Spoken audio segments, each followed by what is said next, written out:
Okay, folks, I'm going to start off this week by saying that something that was better this year than it was last year. Last year was a failed experiment by the Oscars with Seth MacFarlane, especially with some of his questionable jokes and his "we saw your boobs" little musical montage. Well, you know what? Good riddance, Seth MacFarlane. We had the real deal this year. Ellen DeGeneres showed why she is such a great comic and a great person in the way she hosted the Oscars. She made everybody feel at ease, and even though she deadpans a lot, she threw out some great zingers, especially in her opening monologue. And you know what? Sometimes the deadpan a la Stephen Wright definitely works. But you know, the way she put everybody at ease, especially during the whole Oscars telecast, even ordering pizza for some of the hungry stars in the front row, even having the delivery boy come out to hand out the pizza, and also that world record-breaking selfie she did with all the stars. Hey, it crashed Twitter. What a way to host the Oscars. And especially with some of those zingers, somebody didn't have to zap the devil's food, at least. And also, kudos to the winners. Jared Leto always has been a great underestimated actor. I've always thought he's been pretty good in whatever roles he's done. But this was one where he took a major chance. Dallas Buyers Club was definitely one to show what happened during the AIDS epidemic. And I mean, his transgender role was one that was a big chance taker, but it worked out for him. Kudos to Leto for his great performance, and also kudos to him for that touching speech which he talked about his mother. And also to Lupita Nyong'o, congratulations for winning Best Supporting Actress. I haven't seen you in any movies yet, but I'd like to see how you do against the incomparable Liam Neeson there in Non-Stop, even if you do have a minor role. But good, congrats on your win. Kudos also to Cate Blanchett, who was in Woody Allen's movie Blue Jasmine. And even though there's a lot of controversy with Woody Allen going on now, you know, Woody Allen always has found the best actors and actresses to be in his movies. And Woody Allen always has had a unique personality. Cate Blanchett showed he was another one of his great muses for a role. Blue Jasmine, she really rocked it. Congratulations on your second win. And also, congratulations to a guy that sometimes I don't know whether to make here nor there on because of some of his mannerisms. But you know, a lot of times Matthew McConaughey has always been right on with some of his roles, even if he is also known for playing bongos naked after Texas beat Texas A&M. And also, you have to say, sometimes he's a little with some of his antics. But you know, usually he does great in movies like U571, We Are Marshall, and Dallas Buyers Club.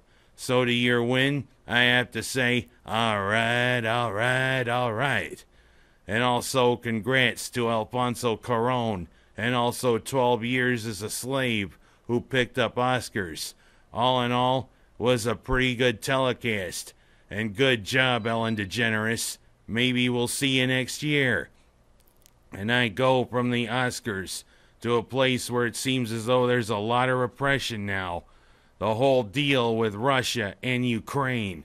Russia moved really aggressively and foolishly into Ukraine because they say they want to protect their interest and they want to protect humanitarian causes.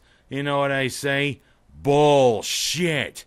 It's just another ploy by Vladimir Putin for his self-centered, egotistical ways.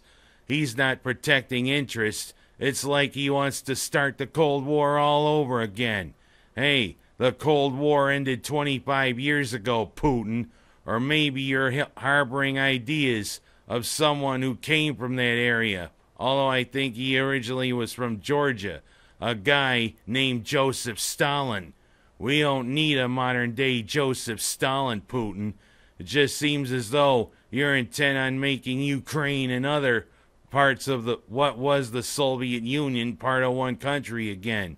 Hey, we found out that communism does not work.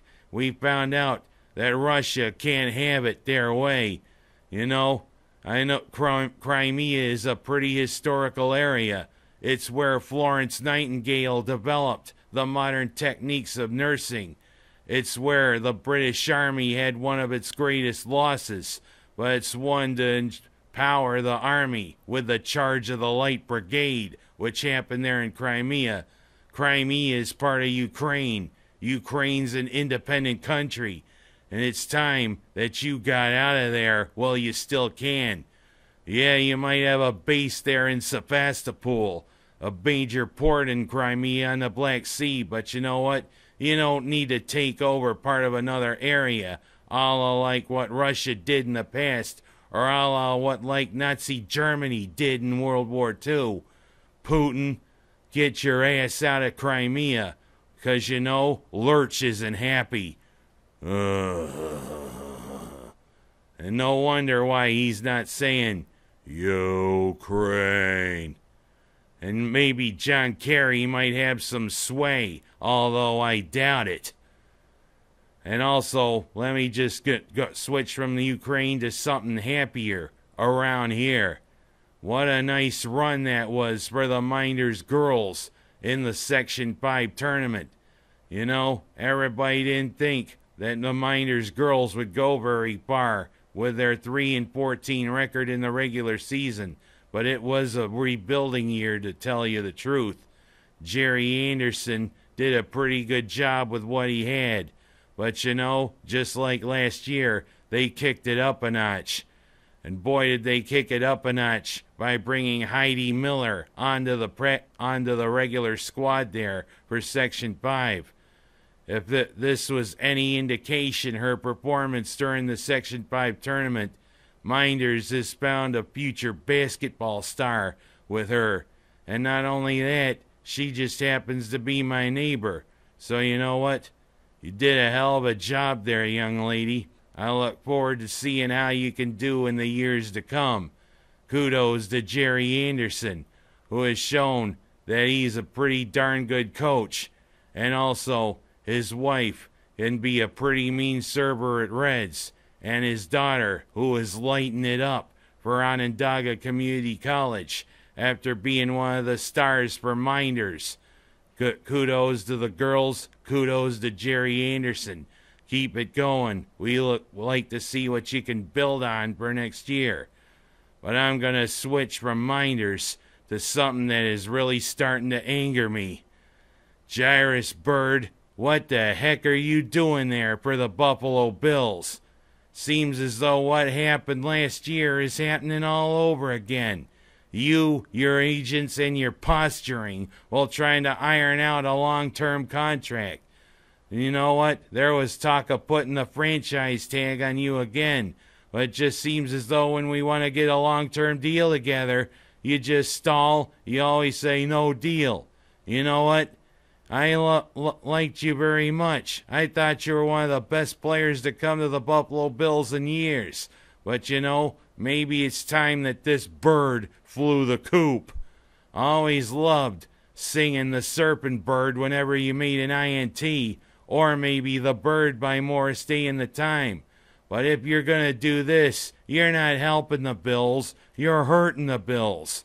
You know what? Maybe it's time you did fly the coop.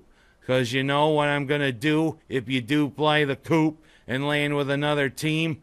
Maybe with Mike Pettin having taken over the Browns. If you land with them, you know what I'm going to give you whenever you play the Bills? Watch the birdie.